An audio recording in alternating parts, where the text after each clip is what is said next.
So what are you guys doing here today? We're re-enactors with the Yankee Division, 104th Baker Company. Now, is this World War II? Correct. Okay, and so are you reenacting a specific group? Yes. Tell me about that. There's a group out of New England. It's got a long history from World War I through World War II.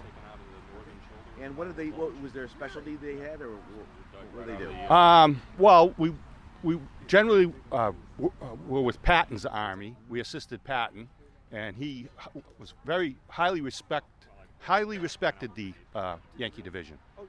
And did they have a specialty, or are they just general soldiers, or what? Yeah, infantry. Okay. And how did you get into this?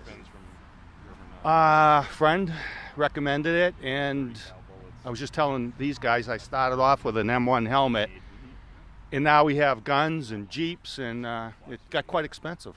So are you like a World War II buff? Yes. Okay. And what sort of triggered that? What got you into that? My dad was there? My father, correct, yeah. Yeah, and uncles. Had an uncle in the Army Air Corps. Same with me. Yeah, great. And so you've got a lot of stuff here. This is really nothing. Yeah. Yeah. This is a small show and a light load. Okay. Yes. So are you just here to answer people's questions about World War II? Or? Correct, and recruit. Recruit? Yeah, you want to be part of the YD? I was thinking, I got to go fight Hitler. We do actual battles with blanks. Oh, cool. Yeah. Where does that happen? Well, there'll be one coming up in October at the Collings Foundation. There's one this weekend, if you want to give the date, in Phillipston, Massachusetts, the Mass Military History Expo. And that's going on as we speak. Well, I am a World War II buff. Yeah, we'll take a ride up to Phillipston also. Very good. All right. So I am a corporal today, but just got promoted to staff sergeant. Very good. Congratulations. Thanh you very much. What does that mean? Means you can pick on the privates, Okay. All right. order them around. No, So- I'm just kidding. Is this owned by you individuals here, or is it like a group? Yeah, thing, this is or? all private collection. When we do timelines like this, we try to bring in different displays. The rest of the unit is actually in Phillipston, Mass. This weekend. It's the Massachusetts Military History Expo with a timeline that goes from Rev War all the way to Vietnam. But we wanted to come here to Wellesley. It's such a lovely town. Are you the guy who actually dug up some of this stuff? Yes. So what you see here, the artifacts, was actually dug up in the northern shoulder of the Battle of the Bulge. The 99th Division, the Checkerboard Division, came over off the boat, and they put them in this sector and said, nothing happens here, it'll be pretty quiet. Of course, right a week later, the Germans launched the offensive known as the Battle of the Bulge, and these guys were one of the first units to be hit.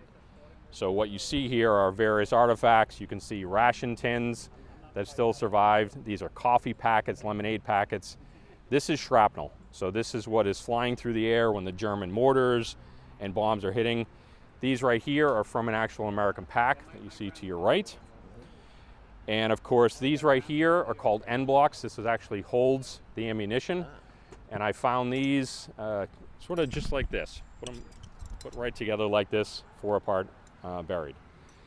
But all of this is still in the forest. Of course, the wood didn't survive, but the metal did. A little dangerous to dig this stuff up. Authorities don't like you there, but it's a way to preserve what happened over there. A little bit of history. Yep. Why do you get into World War II instead of like the Civil War, the Revolutionary War? What's special about World War II? I would say most of us have a father or grandfather that served. We heard stories as kids. My grandmother's brother was over in the Pacific, so there's typically a personal connection. World War II, to be honest with you, we won the war. It's the glory. But we do different events like Timeline. We do battle events. We'll be in Conneaut, Ohio in August for D-Day. So although the Yankee Division was the first unit to go from stateside to France, we put the big red 1 patches on. We go in real Higgins boats from the 1940s, and we storm the beaches of Lake Erie. Wow. 1,500 reenactors do that as well. That's amazing. So there's the history aspect, there's obviously the battles, but the veterans We're losing a lot of veterans fast, but to talk to someone who stormed the beaches at Normandy, that's just, for me, it's part of the, it's why I do this. A favorite item. Besides this collection, I collect a lot of the personal items that the guys had. So I didn't bring it here today, but everything from the toothbrushes to the razors to all that stuff, I collect a lot of stuff. Most of us have a prize piece, typically our M1s or our rifles that we have. But I think it's, again, most of us collect different things and have different displays. You have like a room taken over your house? Nope. Talk to my wife and she'll say you have a portion of the house, and as soon as you fill that up, that's it. So I think a lot of us have too much stuff. But do you guys have a website? We do. It's the 26yd.com. And we just updated our website, so if you go to that, you'll see the events that we participate in, how to join up to be reenactors, see a gallery of photos. Okay. Some of you guys actually sleep over here last night? Nope, we set up the wall tent. I'll be sleeping in the wall tent tonight. If it's really hot, this will get about 110 degrees during the day. At night, it can get really cold, so this is an authentic World War II wall tent. Yeah, and so Rick, what is the name of the group that you belong to here? This is the Royal Irish Artillery. Mm-hmm. We've been together for many years. Did the bicentennial, U.S. bicentennial battles. Mm-hmm. We've been together probably since 1974,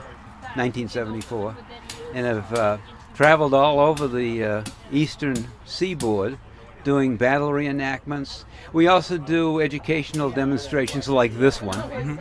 And parades from time to time, because we have to have funding for our efforts. And we're almost like a family because we have been together a long time. We know one another. We're all interested in history. We're interested in the Revolutionary War and the activities that surround trying to do an encampment and feeding the people and setting up the tents and so forth. So it's like a little mini village, if you will. So you guys on the British side?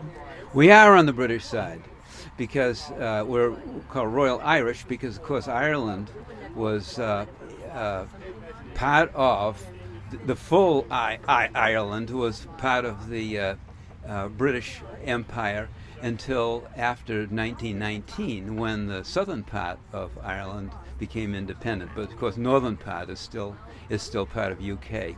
But they were a unit that was distinguished in what they did, and the Royal Irish came down from Canada with Burgoyne and fought at the Battle of Saratoga. So what do you guys do when you're out at an encampment like this? Well, what we do is give people an experience of what 18th century life, or trying to give them an idea of what 18th century life was like in an encampment of this sort, and also to represent the efforts of the soldiers at the time, and give people, particularly young people, an interest in history and a little bit about the reality of what life was like, perhaps without cell phones and television and radio and that sort of thing, and doing things the old-fashioned way, and having enjoyment doing it as well.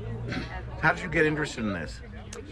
I got interested in this because we moved to Holliston in 1974, and Holliston was celebrating its 200th anniversary, 250th anniversary at that point. So Holliston was established in 1724, and they had a very active Minutemen group that did battle reenactments and parades and that sort of thing. So I was interested in joining the Holliston Minutemen, which I did. Of course, they're foot soldiers with the muskets and so forth, but one of the members of the Holliston Minutemen was interested in forming an artillery unit, and so we were able to do that. We were able to purchase a bronze cannon from the foundry that was doing cannon replicas for the bicentennial, and it was in upstate New York. We did buy a cannon. We built our own carriage, and then over time, our unit felt that if we became Royal Artillery, because there were a lot of American artillery units around at the time, we would get more events. We'd be called for more events. So we did. We formed a Royal Artillery unit. Over the years, we went all over the place, up to Canada, Louisbourg. We did battles at the Plains of Abraham in Quebec City. And then actually in 1987 we went to England. The English equivalent of the National Park Service here put on a large event in a small town north of London called Saffron Walden. And 700 of us went over to do several battle reenactments over in England. 2 at Dover Castle and 1 at Tilbury Fort. And then the major battle reenactment was in Saffron Walden itself. And over the span of time since then, different members of our original group, which was the 4th, we called ourselves the 4th Battalion Royal Artillery, they went their separate ways and people moved around and so forth. And I was without a unit for a while, and I was aware of the Royal Irish, and so I joined. This is many years ago now, but have been happy to be with the Royal Irish ever since. Very good. And do you hear like to answer people's questions and stuff, or? Yes, we do, and we sometimes, depending on the weather, we have larger crowds that are interested. Particularly kids come up and they're, quizzical. They're interested in what we're doing and what we're intending to represent, and what the tools were, what life was like, and we try to do that, and we try to answer questions. And we're a non-profit educational organization, so we're dependent on for our funding on events like this and parades that we do and other sorts of things, and that's how we run our affair. Do you guys have a website? We do have a website. Royal Irish Artillery will get you there. Okay.